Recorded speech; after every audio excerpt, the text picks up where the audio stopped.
Joining us right now, the Chris Guerrero, don't get any ideas. television analyst for your Sacramento Kings.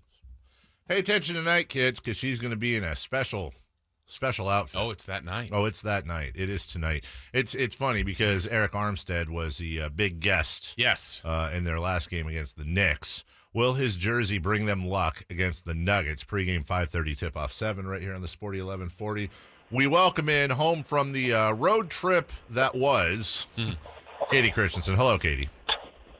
Good morning, fellas. Good morning. Were we Good morning, J-Ross. See, I got a pleasant good morning from Kayte. Yeah, I didn't get that. No. Hey, Good Kayte. morning, David. Oh, whatever. Oh. Yeah. Please. Or more from your roommate in the last 2 days than I have from you. So, but, Hey. no big deal. It's fine. That's all right. Some people have, children and things that keep them occupied, That's and, right. and also I don't. needy friends. So, What is that children thing like? Tell me more. Kayte, I will say that a 3-year-old is probably less self-sufficient than what 12 and 13-year-old. 14 and 13, but thanks. Kayte, Wow. They're getting old. it's okay. Are you excited for tonight? Not for the game, but for your outfit. This is a unique outfit for you tonight, as you will be sporting an NFL Eric Armstead jersey because you bet against my San Francisco 49ers with your dumb Packers. Your thoughts? Oh my gosh, you're so lucky that I'm in a car driving a kid to school and not in studio to smack you upside the face. Don't talk about my Packers that way. Okay. Yes, tonight we are finally ending this nonsense, and I will be wearing a 49ers jersey. Yes. Well, Kayte, I'm going to put you two against each other here again in this situation because I have the jersey. I will be delivering it. Yeah. I've seen this jersey. It's going to look great. Yeah. But, Kayte, my suggestion is you keep it. What? It's got Eric Armstead's autograph on it, and I think Dave desperately wants it back. Yeah. Oh, She'll never wear it. that is a good idea. Well, That is a good idea. You can keep it if you switch your allegiances. I'm fine with that. Become a Niner fan. I'm not switching allegiances, so we can just all calm down right there. Okay. All right. Well, Yeah. also on the broadcast, if you would, and then we'll move on to Kings here. If you want to throw in I'm wearing this jersey because I made the mistake of betting against Carmichael Dave and his sports knowledge. If you were fine. smart, which we all know that you are not. No. When we made the bet, you would have put in some qualifiers, like Good you have point. to wear the jersey and say XYZ. I believe that was not part of the deal. As we see here, our friend Jason Ross is there to.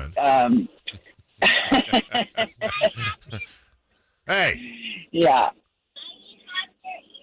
Because mommy's doing an interview on the radio, sweetheart. That's why I have my earbuds in. Yeah. So just a typical morning. Yeah. Okay. But yes, no. So yeah, how about them Kings? How about them Kings? Yeah. Tonight, well, here's one I was thinking of, and I don't even know if you know the answer.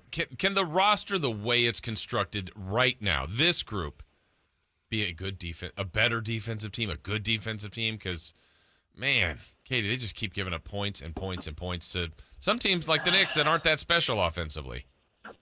Yeah, but that Julius Randle kid is pretty special, isn't he? He had one of those nights, yeah. Yeah, you know what, Jason? I would like to say that yes, they could, but I think that what we've seen over the last few years is that they can't. And I do really strongly believe that there was some really solid defensive upgrades. When you look at, obviously Davion Mitchell was a really nice add. Dante DiVincenzo, I think, is great. But a team like this, you need to have a really, really strong defensive foundation. And so you can't rely on one or two guys in each grouping that's out there to be the ones that, are defensively picking up all the slack. That's just not going to work in the NBA. And, it's fine if you choose not to, if you choose to go with a little bit of a different style. We've seen teams in the past, not worry much about defense and just focus on outscoring teams. But we haven't seen those teams win championships and have a lot of success in the playoffs. So I think the easy answer to that is no. I mean, defensively, they have to be better. Isn't this kind of a write-it out thing? I mean, if we go to 50,000 feet, Katie, I know our jobs in part are to analyze game to game, to excite people, and, hey, you should watch because I understand that. But from 50,000 feet, if we're just being honest, and feel free to disagree, aren't we just kind of watching an incomplete deal? Like, we know, well, we don't know. There's real strong odds that at least 50% of this roster is going to change over next year. There's going to be a different coach. Like, we have a pretty strong feeling a lot of this is going to change. So is what we're trying to get out of this, Katie, is maybe Fox, Sabonis, and whatever else happens?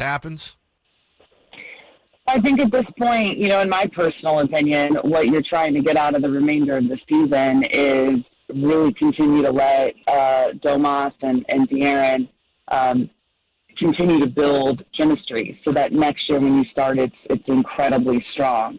And also, you talk about changing over the roster. 50% of it will be different next season. Like, it's hard to believe because it's 50% different than it was right now when we started the season. Mm. So I think when you look at the remainder of the season, and we're seeing it with Trey Lyles, we saw Josh Jackson for a little bit the other day. I think that it's Alvin's job and that coaching staff right now to really put guys in some different situations to be able to see what they're all about, right? Uh-huh. So the guys that you brought in, you need to see a pretty good, sample size of what they're capable of. Yes, sweetheart, just a second. And so I think that's kind of how you got to look at the remainder of the season. Continue to build that chemistry with Fox and Domas, and then see what you have so that when you go into the offseason, you know exactly what you're looking for and you can seek after it. So in your mind, Katie, I know it would really depend on what else was on the team, but let's just start with Fox and Sabonis. If that's your two anchor pieces for a full season, do you envision that being, good enough? Good enough for what? To win an NBA title or no. to playoff team? Yeah, to be in the playoffs. You have to believe, considering, the talent that both of those two have and the way that they've played in a really small sample size this season, that could be a really solid foundation. But again, to me, this team has no problems offensively. That is not the issue. The issue is that they can't stop anybody. And so if you can't stop teams and you're relying night in on night out of just outscoring them, like fundamentally just outscoring them, that's not a basis that you can, have long-term sustainability with. So to me, it's about, those two offensively, they can be great together. Defensively, this team cannot stay at this level and expect to win games. And the Western Conference is going to be entirely different next year too, you guys. I mean, you look at the fact that Kawhi Leonard is probably going to be back. You look at guys coming back from injury. Denver, who we play tonight, they've been missing two key guys all season, and look where they're at right now. And you've got to expect that New Orleans, who is making a huge leap here in the second half of the season, have basically gone 500 or over since their first 13 games where they went 1-12. They've done that without Zion Williamson.